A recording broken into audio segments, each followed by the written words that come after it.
Up next.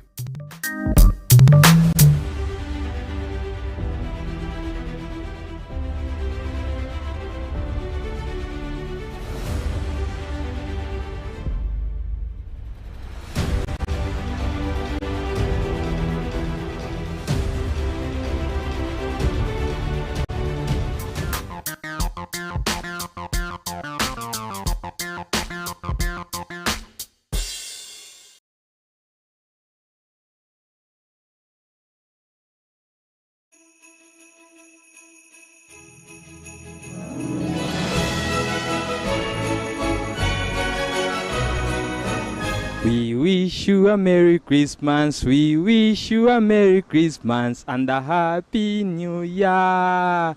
Yo, it's your boy Alan Gamori, straight out of Ndejje University TV, and I'm here to wish you a Merry Christmas and a prosperous Happy New Year.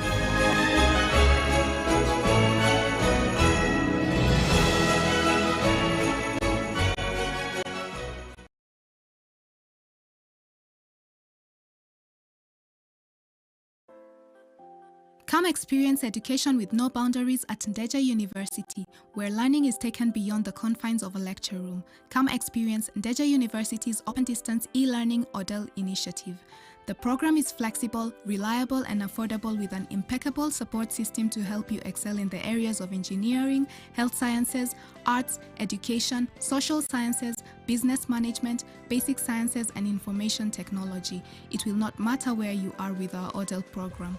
Your education experience at Ndejje University will be of quality. For more information, kindly visit our website at www.ndejjeuniversity.ac.ug or call 0392 730 321. Ndejje University. Come experience a holistic approach to learning.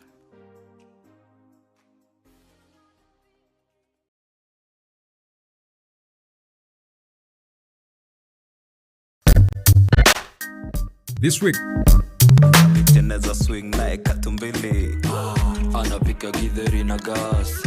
Anapika chapati na pass. Anapenda vile mina dance. Nikipuff na pass. Niko cut na grass. Cheza chini chini. Cheza chini chini. It's a Monday but I'm on a Friday.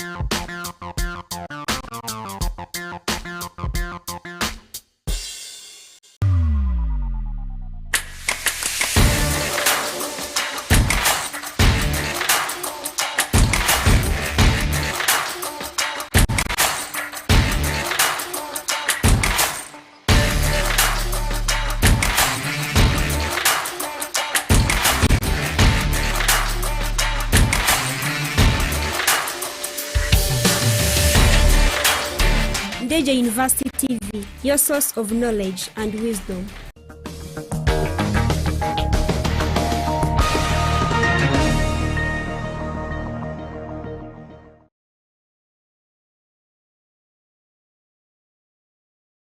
President Yoweri Kaguta Museveni asks United Kingdom investors to tap into the agriculture and minerals in Uganda.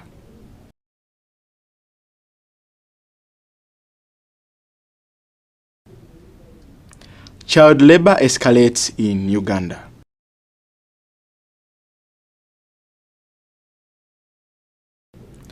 Police roadblocks and checkpoints to reinstate ahead of festive season.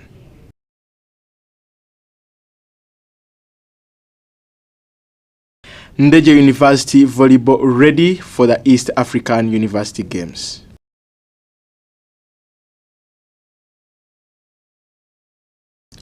Preparations for the annual Christmas celebrations.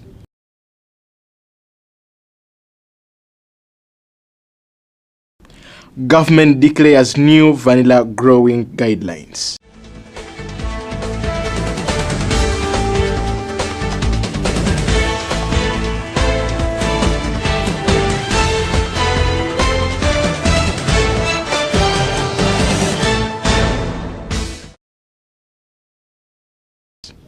Welcome, this is Live at 8. My name is Maseruka Robert and we are straight from the studios of Ndejje University TV. Now this is the news in details.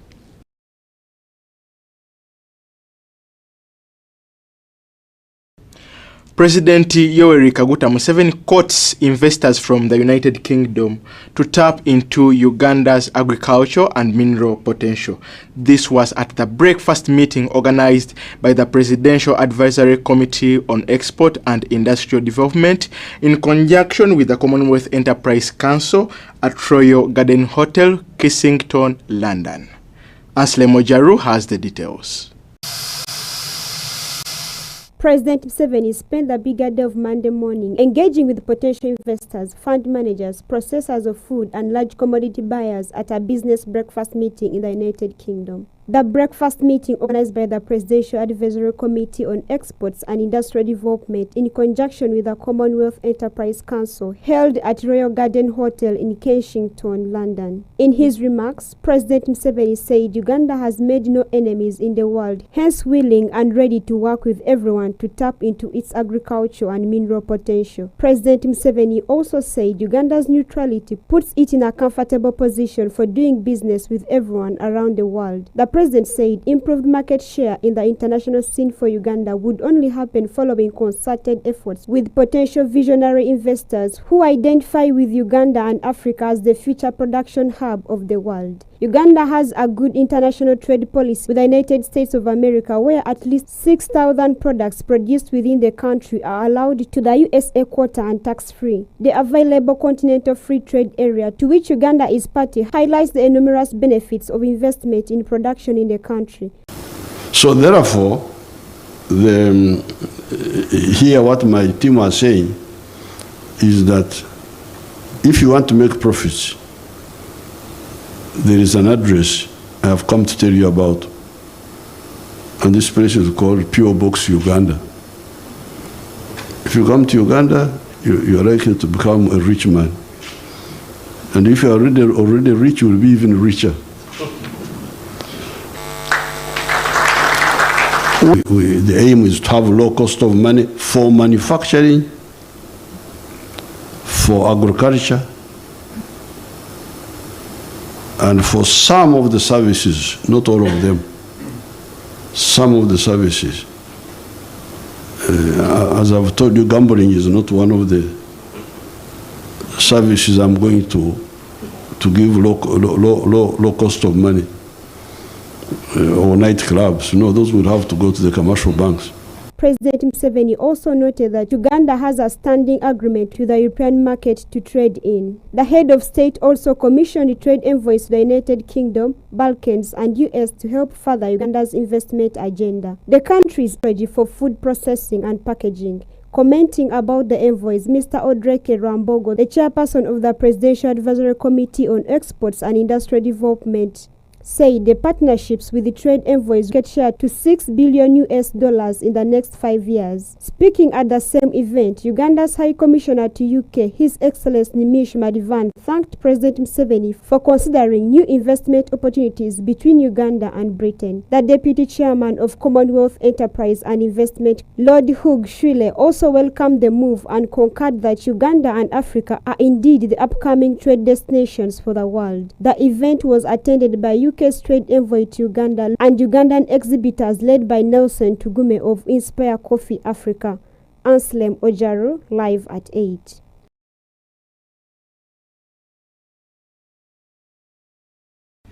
Uganda Bureau of Statistics indicates an increase of 40% of children aged from 5 to 17 years in child labor. And now this is due to the poverty that was caused by the pandemic, COVID-19, which forced starving families to send off their children to work. Asle Mojaru has the details. Child labor refers to the exploitation of children through any form of work that deprives children of their childhood, interferes with their ability to attend regular school, and is mentally, physically, socially, and morally harmful. The government has established laws and regulations related to child labor. However, gaps exist in Uganda's legal framework to adequately protect children from the worst forms of child labor. Ugandan law prohibits the labor of children under 12 years of age. National labor legislation forbids the involvement of children aged 12 to 13 in any form of employment except for light work that is supervised by an adult other than 28 years of age. According to the Uganda National Household Survey 2016-17 by the Uganda Uganda Bureau of Statistics, over 2 million children are engaged in some form of child labor. Such a statistic indicates that Uganda is at the risk of losing future productive workforce. The International Labour Organization and government have pledged to scale up efforts to eliminate child labor by 2025. The recently released National Labour Force Survey by the Uganda Bureau of Statistics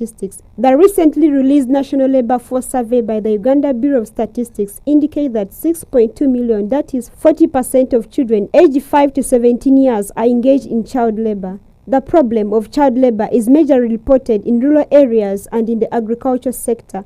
Now, the government, in partnership with International Labour Organization, have launched a social finance model to support families in agricultural value chains to end child labor. Child slavery and labor are not small problems. 152 million children worldwide are victims of child slavery, and disasters such as COVID-19 have made the problem worse. Anselm Ojaro, live at 8.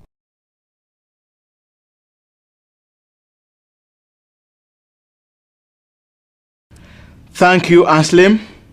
President Yoweri Kaguta Museveni has backtracked on his earlier decision and has allowed roadblocks and checkpoints. This is due to the increased traffic violations and fatal accidents. He has done this ahead of the festive season. Let's have Sarah Chiraba with the details.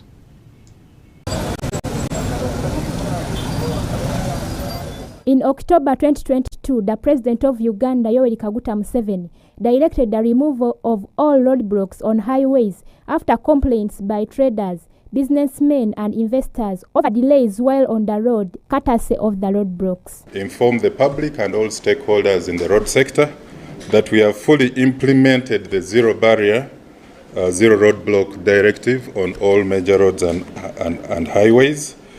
These were removed with immediate effect following the strategic guidance from the Chief Executive so as to help benefit traders, business dealers, investors who have been complaining about delays caused by the roadblock barriers. Speaking to journalists yesterday, 12th December, at Naguru Police Headquarters, the police spokesperson Fred Enanga said that it was observed that the removal of the roadblocks consequently presented an opportunity to wrong elements to commit crimes and escape, as well as carry out drug and child trafficking.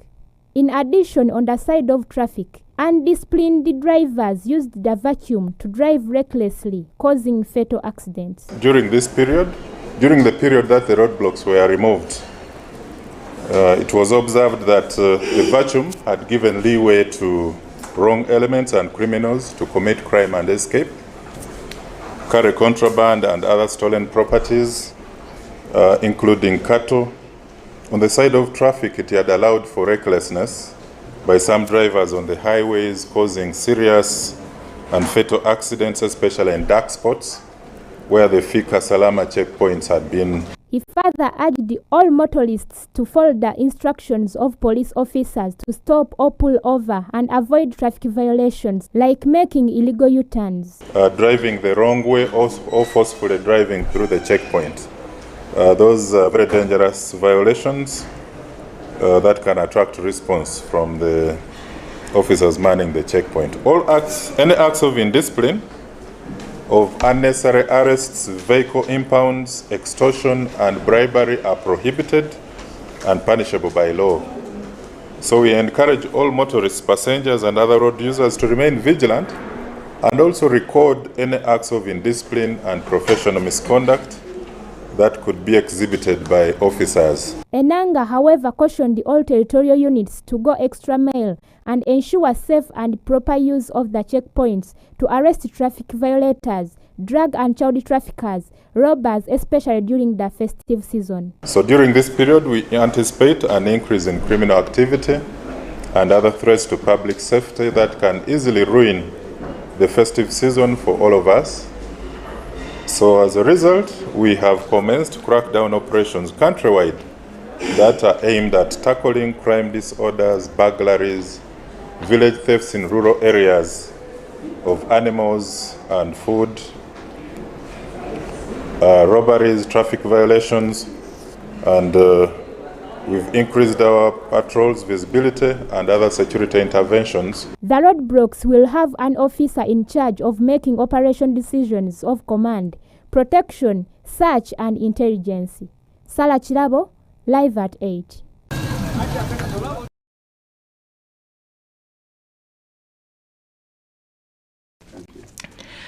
As we head to the Christmas week and the end of 2022, here are some of the individuals that have shared their experiences and praises for the festive season.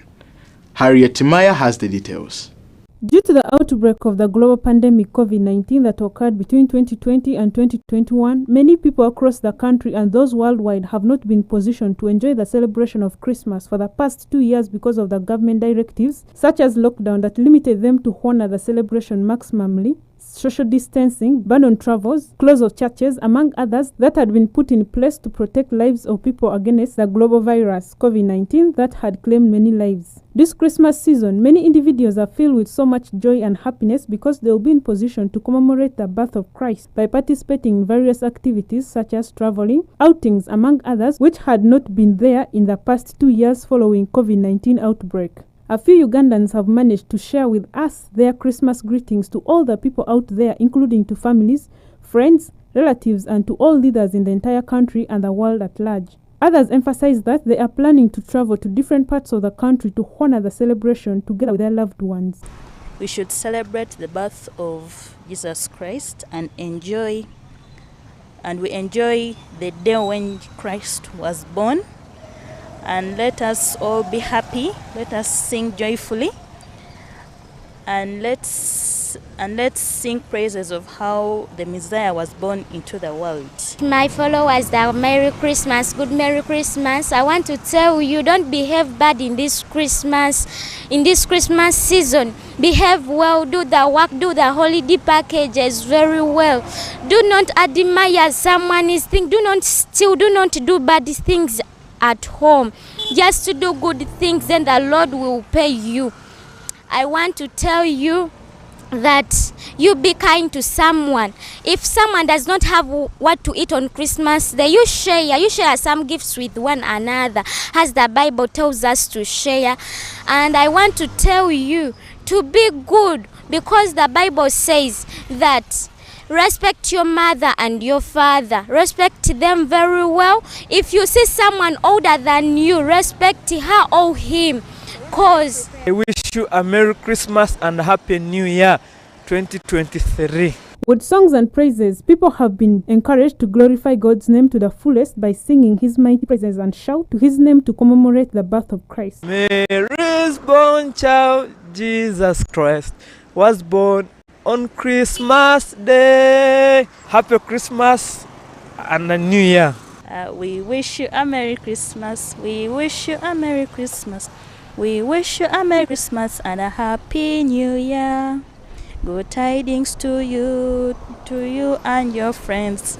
Good timings for Christmas and a Happy New Year. It should be noted that Christmas festival is celebrated annually to remember Jesus Christ's birth, and it's legally observed as a public holiday where many individuals change a lot in terms of greetings, going out as family, sharing, giving gifts to their loved ones, and extending support to the needy across the country in the whole world.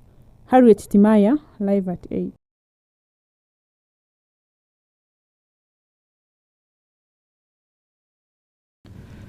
Thank you, Chirabo. Now, it is only 3 days remaining for the East African University Games that are to happen at Ndejje University at the main campus in Luwero. Now, Ndejje University volleyball team is ready to protect the university's reputation in sports. Sarah Chirabo has the details.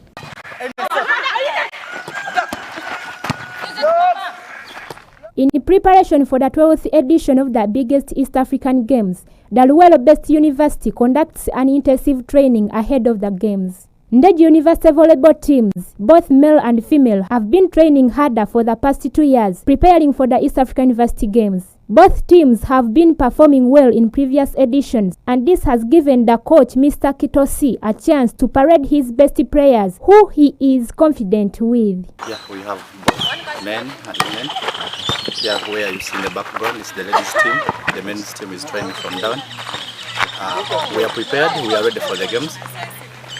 We had an advantage that we've been running in the National League, so the athletes are fit.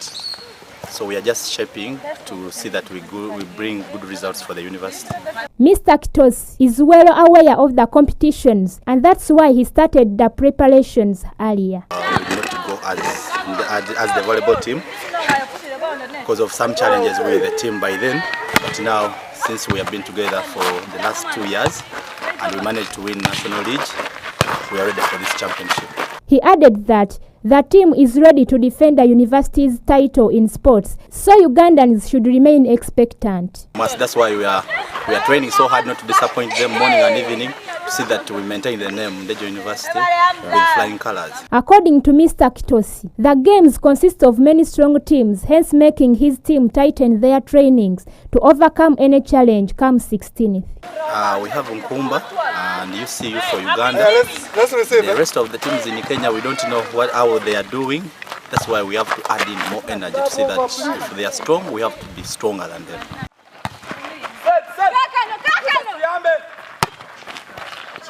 Fiona Nazite, captain ladies volleyball team, also known as the Elites, their training is only focused on the East African University Games, hoping to field the best. No, challenges may be there because it's part of life, but we are ready to face them and come over it. The East African University Games are expected to be hosted by Ndejje University of Uganda from 16th to 21st December 2022 at main campus Luwelo. Participants are to participate in 21 sports disciplines. Sarah Chirabo, live at 8.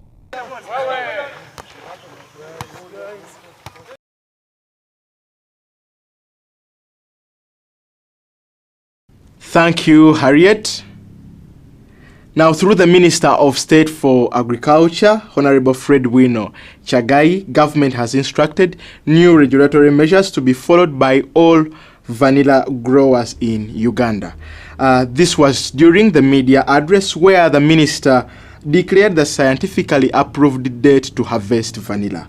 Frank has the details. In a bid to improve the quality of Ugandan vanilla on the international market, government has declared 10th January as the appropriate date to harvest vanilla in Uganda after a systematic scientific study carried out by the Minister of Agriculture. Speaking to journalists at the media center today morning, the Minister of State for Agriculture said that many farmers have been harvesting immature vanilla in fear of its safety at their farms, leading to low quality yields that lack quality ingredients. Our initiative to have a clear start date for harvesting of vanilla as a measure to contain and control the challenge of theft.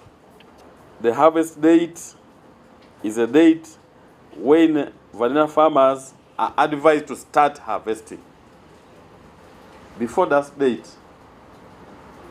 we don't advise farmers to start harvesting. And the reasoning is simple. Vanilla has a gestation period of 9 months. It's like a human being. And before the 9 months end, the vanilla is immature, as it contains a smaller quantity of the flavor called vanillin. The minister affirmed that government will take strong punitive action against anyone found harvesting or in possession of vanilla beans before the stipulated date.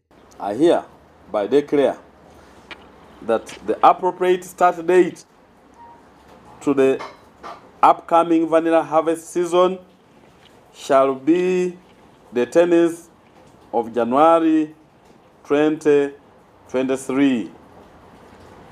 And from that point, the harvest season will last 3 months. So it will go up to April 10th.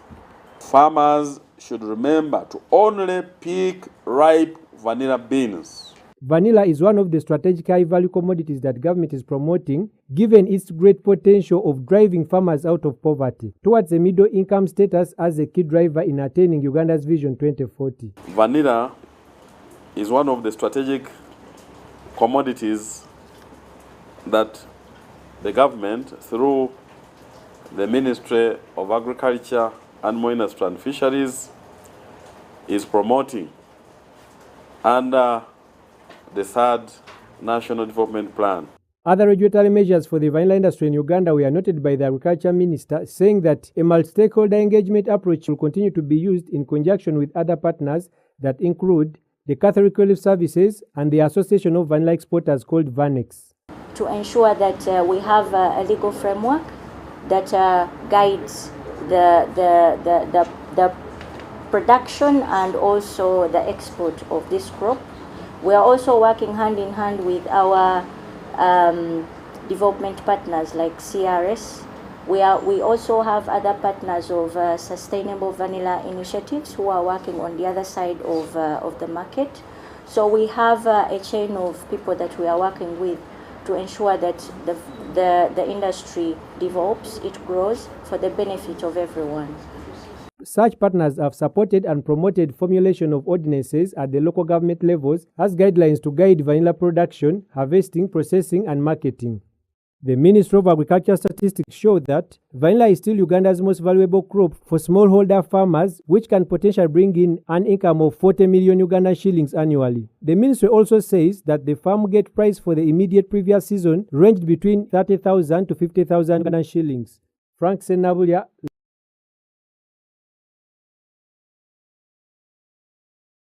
The 12th edition for the East African University Games is underway, where countries of Kenya, Uganda, and Tanzania are to send off their different universities to participate. Now, this is to be hosted by Ndejje University at the main campus in Luwero, where Uganda has over 20 universities that are expected to participate. Let's have the details. Yesterday, the draws were made for the 12th edition of the East African Games, scheduled to take place from 16th to 21st December at Ndejje University. So, as I mentioned in the previous episodes, we're going to have around 45 plus universities from over East Africa coming.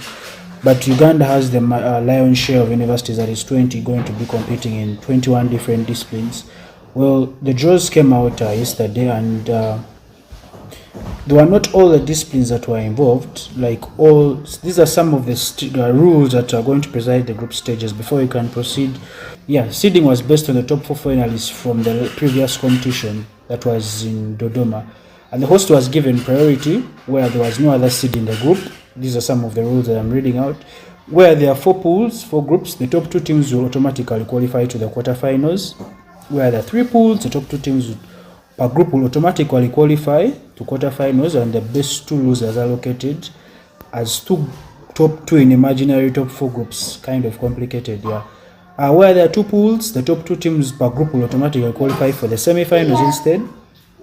And where there are 6 or less confirmed teams, the competition shall be organized as a round robin, where the winner will take it all. You have these like in the volleyball section for the ladies, as well as the rugby sevens that are going to take place. So that is where the round robin effect will basically come in.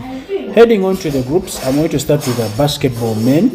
There are 4 groups, A, B, C, D, and let me just be precise here. Group A, there is Victoria University, Kampala International, University of Nairobi, as well as the host Ndejje University. Group B, there is Makerere University, Nkumba, Kenya Methodist, Bugema University.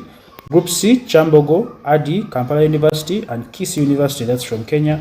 And in Group D, you have Uganda Christian University, you have Uganda Matters University Nkozi, you have Kenyatta University, and YMCA Comprehensive Institute.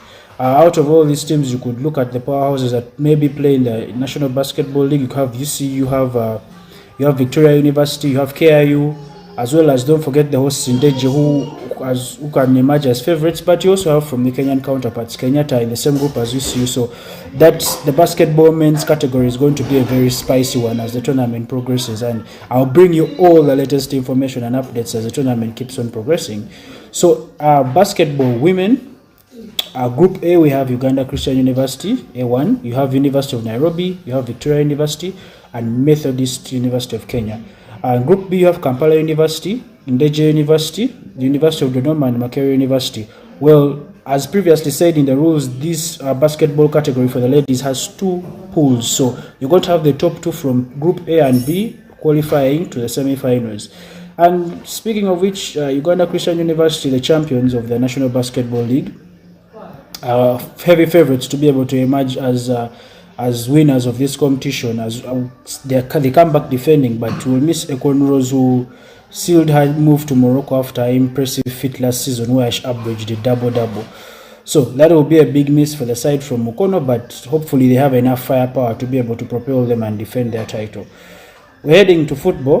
Football men, there are 4 groups. Some groups, actually 3 of the 4 groups contain 5 teams. So this is a heavy stacked competition.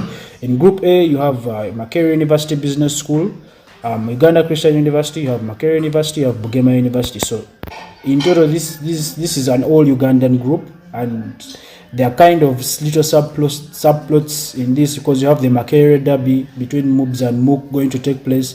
You have UCU and MUBS reigniting their rivalry from the 3rd place playoff in the University Football League, as well as Group B, where you have Bishop Stuart University, University of Nairobi, the University of Dodoma, Uganda Matters University, the champions of the Uganda Football League, University Football League, this past October, and as well as YMCA Comprehensive Institute. So you're going to have the top 2 of each group progressing to the quarterfinals, and then we progress to Group C.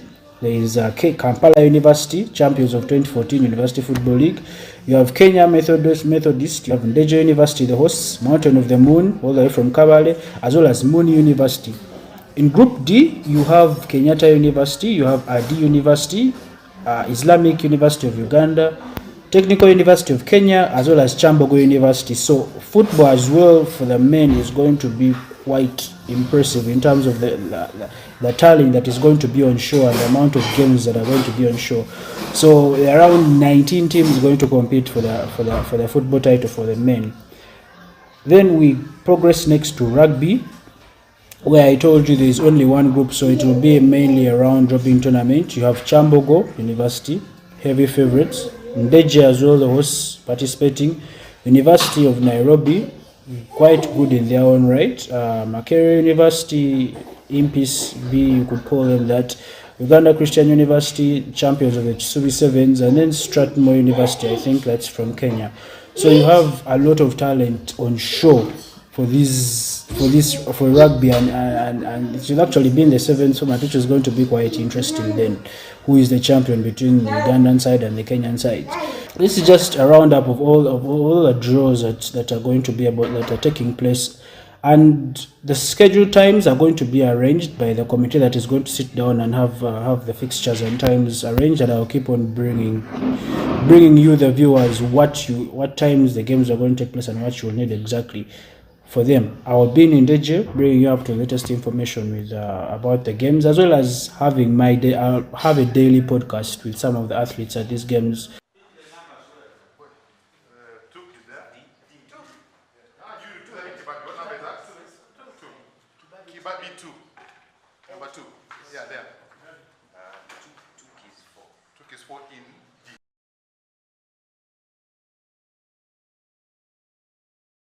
On the 26th of November, the Uganda Sports Press Association went to the polls and elected new occupants to the top 4 offices, where Al-Sayed Moses Lubega assumed office of the President, Clive Chaze in the office of General Secretary, Lorian Luburwa as Treasurer, and Solomon Saka as the Organizing Secretary. On Monday morning, the new leadership with Al-Sayed Lubega on the wheel announced a full executive committee and committee members that will serve alongside him for the next 2 years.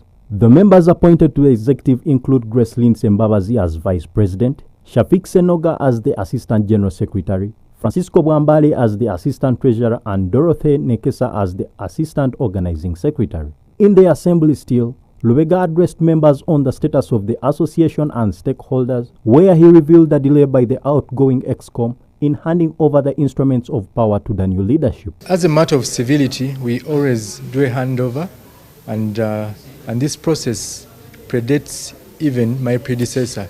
It's the kind of standard that has been set.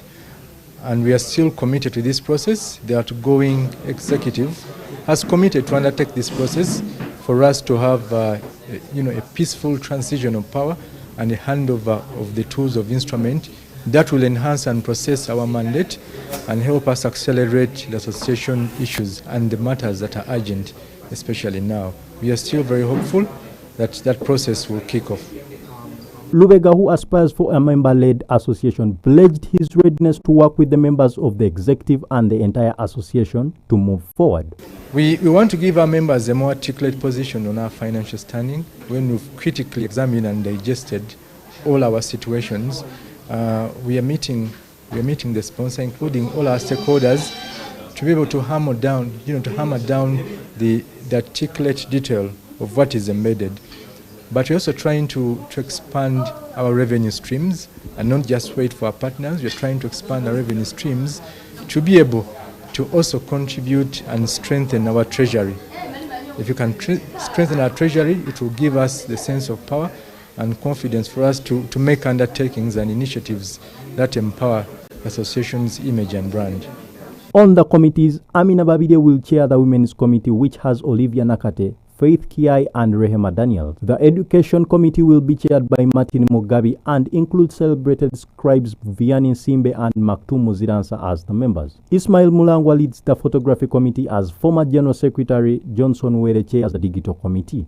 Other members were as well appointed to the Disciplinary Committee and the Membership Committee headed by Stephen Oumabwire. To sum up the event, a Nile Special Youth Passports Personality for November was named, and the award went to the national Ludo team, the Doves, who recently won the Ludo Championship played in Dubai.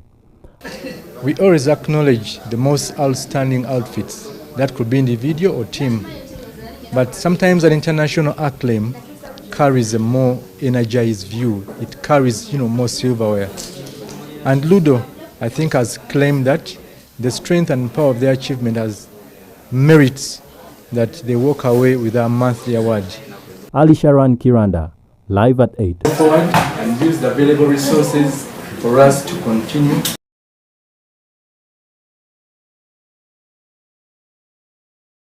Thank you so much, our dear viewers. This is Live at 8. My name is Maseruka Robert. And of course, let us meet tomorrow in the same time and on the same station.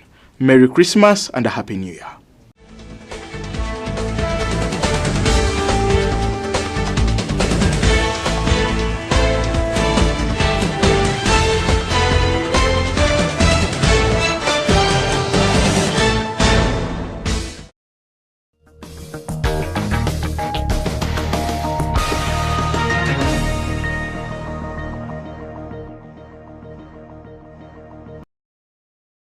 We at Ndejje University wake up with a dream to be different, and the desire to do more.